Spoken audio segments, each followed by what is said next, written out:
mo ano yung number? Isang piraso. Slice. Mag-isang slice, guys, ng mango.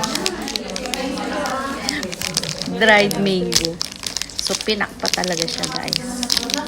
So, made in Singapore. Ayan, guys. Dried. Nag-iisa siya. Yang hiya naman ako dito.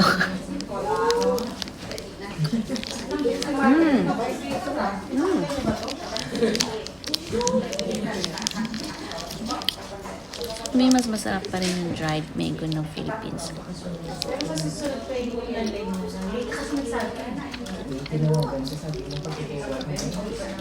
Kasi yung lasa niya talaga,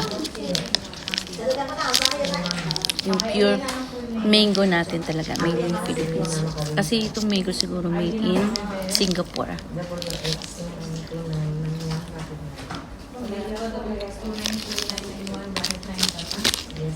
I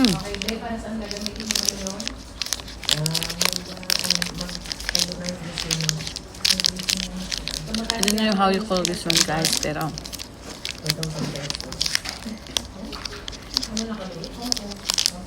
Magkano naman yung expenses mo dito?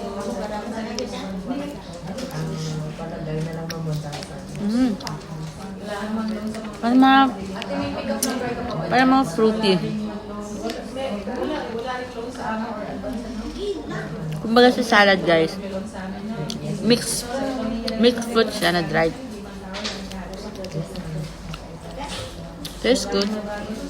Okay naman.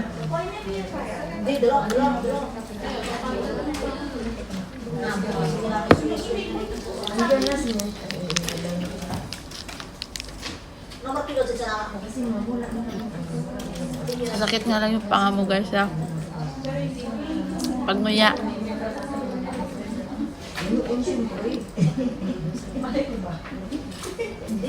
Siyempre dahil makunat siya ng konti. Ito soft.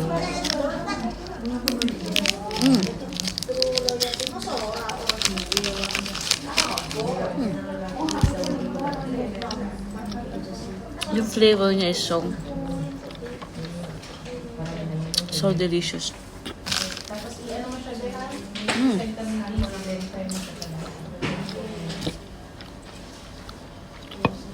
Tapos next time din yung landline mo na lang.